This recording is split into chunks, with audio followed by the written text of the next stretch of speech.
उन्हें नकारा नहीं है कभी। एक और प्रश्न है गुरुजी जी। कि जैसे ईश्वर जो होते हैं उनकी हमेशा बाल्यावस्था या युवावस्था की पूजा होती है, हाँ, क्या कभी बुजुर्ग नहीं हुए हो?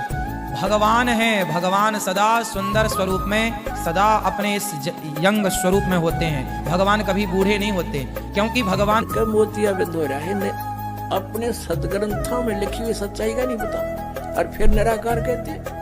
नमस्कार दोस्तों, स्वागत है आप सभी का फिर से हमारी नई वीडियो में। दोस्तों हम लाए हैं आध्यात्मिक ज्ञान चर्चा दो संतों के बीच में। एक तरफ अनिरुद्ध आचार्य जी महाराज है, दूसरी तरफ संत रामपाल जी महाराज। दोस्तों आज का वीडियो बहुत ही महत्वपूर्ण होने वाला है, वीडियो में अंत तक जरूर बने रहिएगा, क्योंकि अनिरुद्ध आचार्य जी महाराज जी के भविष्य सभा में एक शिष्य ने पूछा है कि महाराज जी, ईश्वर की पूजा हमेशा युवा अवस्था या बाल्यावस्था में क्यों होती है?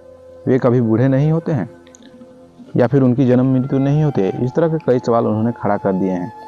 तो इस सवाल के जवाब दोनों संतों से बारी बारी जानेंगे। तो पहले जानते हैं अनिरुद्ध आचार्य जी महाराज जी के विचार, उसके बाद जानेंगे संत रामपाल जी महाराज जी के विचार। उन्हें नकारा नहीं है कभी। एक और प्रश्न है गुरुजी जी। कि जैसे ईश्वर जो होते हैं उनकी हमेशा बाल्यावस्था या युवावस्था की पूजा होती है, हाँ, क्या कभी बुजुर्ग नहीं हुए हो? भगवान है, भगवान सदा सुंदर स्वरूप में, सदा अपने इस यंग स्वरूप में होते हैं। भगवान कभी बूढ़े नहीं होते, क्योंकि भगवान मृत्यु से परे है ना। भगवान जरा और मृत्यु से पर, भगवान को कभी बुढ़ापा नहीं आता, भगवान को कभी मृत्यु नहीं आती। जो जन्मा है, हम और आप, हम जन्मा है इसलिए मरेंगे। भगवान का नाम ही है अजन्मा। तो जब अजन्मा है तो जन्म ही नहीं होगा। तो वो जरा और मृत्यु से परे हैं, जरा में से बुढ़ापा, बुढ़ापा से परे हैं, सदा सुंदर रहते हैं। ब्रह्मा जी जो है, ब्रह्मा जी तो उनको बुजुर्ग रूप में जैसे दिखाया गया है। नहीं, ब्रह्मा जी को बुजुर्ग के रूप में दिखाया गया है, ब्रह्मा जी भी बुजुर्ग है नहीं। ब्रह्मा जी को सीनियर कहा गया, भाई सब सृष्टि के पिता है। अब जैसे आप हम सबके पिता बोले, ब्रह्मा से सृष्टि हुई, तो जब सृष्टि हुई तो उन्हें पिता माना गया, और पिता की कल्पना आते ही पिता तो ऐसी लगेगा दाढ़ी मूंछों वाला, तो लोगों ने वैसा कर दिया। वैसे ब्रह्मा जी भी सुंदर हैं। एक अंतिम प्रश्न है कि कृष्ण की शादियाँ जैसे रुक्मणी से भी हुई थी, हाँ। नहीं केवल राधा की ही पूजा क्यों होती है उनके साथ? क्योंकि राधा प्रेम का स्वरूप है। इस धरती के मनुष्यों को बताने के लिए राधा जी बगल में खड़ी हैं श्याम सुंदर के, कि प्रेम कैसे हो सकता है, कैसे किया जाता है। प्रेम की प्रतिमूर्ति श्री राधा रानी है। दुनिया को बताया गया कि भगवान को पाना हो तो प्रेम ऐसे करना पड़ेगा, जैसे श्री राधा जी ने किया, जैसे श्री भरत जी ने किया। धन्यवाद गुरुजी, प्रणाम। खुश रहिए। राधे राधे गुरु जी। जी आपके पावन चरणों में कोटि कोटि नमन। खुश रहिए। मैं बिलासपुर छत्तीसगढ़ से आया हूँ गुरु जी। हाँ, मेरा सवाल ये है कि मैं गांव को छोड़ के शहर में रहता हूँ गुरु जी। गांव को छोड़ के शहर में रहते हैं, ठीक पूरा है। फैमिली यहीं आ गए हैं। हाँ। तो हम लोग का गांव का पूरा जमीन जो है ना उसको बेच रहे हैं। तो जो वहाँ हमारा गांव का ठाकुर रहता है, जो देवता रहता है, उसको हम लोग लाने के लिए कैसे करें? अच्छा, गांव की जमीन जायदाद बेचना हाँ। जरूरी है क्या?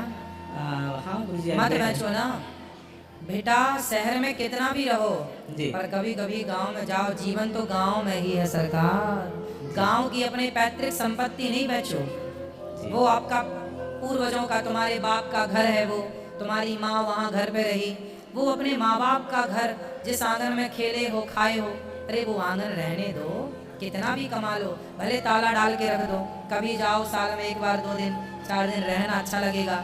बाप की बनाई जमीन जायदाद ना बेचो बेटा, अपना कमाओ और शहर में रहो, बढ़िया बनाओ शहर में भी, पर पैतृक चीजें जो गांव में हैं बनी रहने दो। जी। क्या फायदा है बेचने से?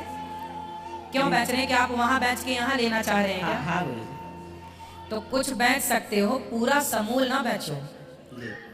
बेटा। घर ना बेचो, जिस आंगन में खेले खाए हो। तुम्हारे पिताजी जिस घर में रहे होंगे, कहाँ पिताजी? रहते हैं साथ में। हाँ, तो वो पुराना पैतृक है बेटा, पैतृक चीजें नहीं बेचनी चाहिए। चलो खेती बाड़ी कुछ बेच के अपना काम बिजनेस कर सकते हो, नो प्रॉब्लम, पर घर तो ना बेचो। जी गुरु। काम आएगा। अभी जब कोरोना आया ना, तो शहर के लोग गांव की तरफ भागे थे। सोचा सुना आपने? जी जी। शहर के लोग कहाँ भागे थे? गांवों की तरफ, क्योंकि गांव में स्वच्छ हवा है, गांव में जीवन है। इसलिए गांव में कुछ आधार रहने दो रहने का, यदि है तो ना बर्बाद करो। जी। ठीक है। एक और सवाल था गुरु जी। हाँ जी। जैसे मैं आपसे गुरु दीक्षा लिया हूँ, तो मेरे वहाँ बोलते हैं कि इतना दूर में आप गुरु दीक्षा लिए हो, क्या फ़ायदा? गुरु जी तो यहाँ आ नहीं सकते ऐसा करके। बोले गुरुजी रोज आते हैं टीवी पर, कथा सुना करो। टीवी पर घर घर पहुंच करके लोगों को सिखाते हैं, समझाते हैं। क्यों नहीं आ सकते? रोज आते हैं। जी गुरु। हाँ, बोले रोज आते हैं टीवी पर, चलो सुनो कथा। जी। हाँ, सबके घर आते हैं। किसके घर नहीं आते हम बताओ? सबके घर आते हैं, फिर सबके घर आते हैं। धन्यवाद गुरुजी। खुश रहिए। तो दोस्तों ये थे अनिरुद्ध आचार्य जी महाराज जी के विचार। उन्होंने किस तरह से तर्क दिए हैं, आइए अब जानते हैं शास्त्रों में क्या लिखा है, भगवानों की जन्म मृत्यु होती है या नहीं। संत रामपाल जी महाराज जी के विचार। महाराज जी, क्या श्री ब्रह्मा जी रजगुण, विष्णु जी सद्गुण, शिव जी तमोगुण है? पुण्यात्माओं, रजगुण ब्रह्मा, सद्गुण विष्णु, तमोगुण शिव जी हैं। महाराज जी, इसका प्रमाण कहाँ है? पुण्यात्माओं, अब यहाँ ये सिद्ध करते हैं कि रजगुण क्या है, सद्गुण क्या है, तमगुण क्या है। देखिएगा, ये मार्कंडेय पुराण है, अपने सदग्रंथों से हम सिद्ध करेंगे। और ये गीता प्रेस गोरखपुर से प्रकाशित है। सचित्र मोटा टाइप, केवल हिंदी वही की वही उसी तरह। और इसके 123 पृष्ठ पर आपको ले चलते हैं। ये है 122 से शुरू करेंगे हम। संक्षिप्त मार्कंडेय पुराण। यहाँ मार्कंडेय जी अपना ज्ञान बताते जा रहे। मार्कंडेय जी बोले, मुने, इस अब हम 123 पे पढ़ रहे हैं, 123 पे। अब यहाँ मार्कंडेय जी बोले, मुने, रजगुण प्रधान ब्रह्मा, तमोगुण प्रधान रुद्र और सत्व प्रधान विश्वपालक विष्णु, यही 3 देवता हैं और यही 3 गुण हैं। परमेश्वर ने 600 वर्ष पहले कहा था, गुण तीनों की भक्ति में ये भूल पड़ो संसार, कह कबीर निज नाम बिना कैसे उतरो पार। 3 देव की जो करते भक्ति, उनकी को देना हो वह मुक्ति। सिद्ध होगा, रजगुण ब्रह्मा, सद्गुण विष्णु और तमगुण शिव जी, यही 3 देवता और यही 3 गुण भी कहे जाते हैं। और कंसेप्ट क्लियर करते हैं, देखिएगा। ये है श्रीमद् देवी भागवत, इसमें संस्कृत भी साथ है। ये है अथ देवी भागवतम सभाष्टीकम समात्यम खेम राष्ट्रिक संदास प्रकाशन मुंबई 4। इसके हम आपको तीसरे सेकंड में ले चलते हैं। ये देखिएगा, श्रीमद् देवी भागवते भाषा टीका युक्ते तृतीय स्कंध प्रारंभते। यह देखना, इसके ये प्रश्न नंबर 11 पे तीसरे स्कंद में, और अध्याय नंबर 5 का हम श्लोक नंबर 8वां पढ़ेंगे। 7वां समाप्त होता है। हे माता, शंकर भगवान कह रहे, हे माता, यदि हमारे ऊपर सदा आप दयायुक्त हो तो हमको तमोगुण में किस प्रकार प्रदान किया, ब्रह्मा रजोगुण और हरि सत्वगुण युक्त किए, क्यों किए। अब संस्कृत भी देखेंगे, ये संस्कृत है। ये 7वां श्लोक समाप्त हुआ, 8वां प्रारंभ हुआ। यदि दया धर्मना सदामी के कथम अहम विहित, मैं क्यों बना दिया, क्यों उत्पन्न कर दिया, तमोगुण। और कमल जय, कमल से उत्पन्न होने वाले ब्रह्मा जी को रजोगुण संभव, रजोगुण क्यों उत्पन्न कर दिया। और सुविहित किमो सतो गुणो हरि, विष्णु को अपने सतोगुण क्यों बना दिया। इति सिद्धम रजगुण ब्रह्मा, सतगुण विष्णु, तमगुण शिव जी। और इस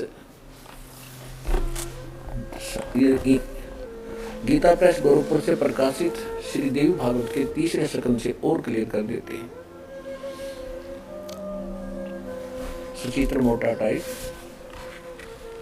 केवल हिंदी। और गीता इसके संपादक है मान प्रसाद पोदार, चिमलाल गोस्वामी। और ये यहाँ से प्रकाशित है। इसके तीसरे स्कंद पर आपको थोड़ा सा पढ़ाते हैं। 123 पृष्ठ पे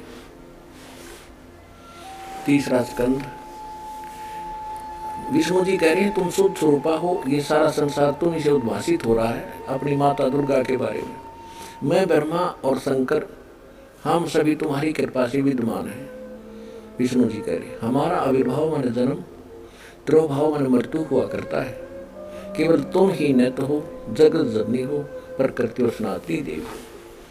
शंकर भगवान बोले, देवी यदि महाभाग विष्णु तुमसे उत्पन्न हुए हैं, प्रकट हुए हैं, तो उनके बाद उत्पन्न होने वाले ब्रह्मा भी तुम्हारे पालक हुए। फिर मैं तमोगुण लीला करने वाला तमोगुणी लीला करने वाला शंकर क्या तुम्हारी संतान नहीं हुआ। अर्थात मुझे भी उत्पन्न करने वाली तुम ही हो शिवे। संपूर्ण संसार की सृष्टि करने में तुम बड़ी चतुर हो।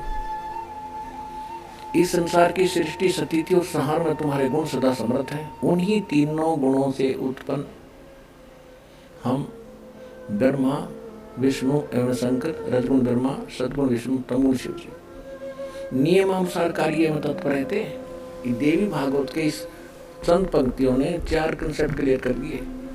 ब्रह्मा विष्णु महेश नासवान है, प्रकृति दुर्गा को कहते हैं, और ये तीनों इसके पुत्र हैं। रजगुण ब्रह्मा, सद्गुण विष्णु, तमगुण शिव जी हैं। और ये भी स्पष्ट कर दिया कि हम केवल जो हमें आदेश होता है नियमित ही काम कर सकते हैं, हम किसी का संस्कार घटा बढ़ा नहीं सकते। और ये शुद्ध हो गया रजगुण ब्रह्मा है, सद्गुण विष्णु, तमगुण शिव जी। तो दोस्तों ये थे दोनों संतों के विचार। अब आपको निर्णय लेना है कि कौन से संत शास्त्र के अनुकूल बता रहे हैं, कौन से शास्त्र के विरुद्ध बता रहे हैं। कमेंट बॉक्स में अपनी राय जरूर दीजिएगा। और वीडियो अच्छी लगी हो तो वीडियो को लाइक, कमेंट, शेयर, और चैनल में नए हैं तो चैनल को जरूर सब्सक्राइब करें। अब फिर मिलते हैं नेक्स्ट वीडियो में। तब तक के लिए जय हिंद, वंदे मातरम।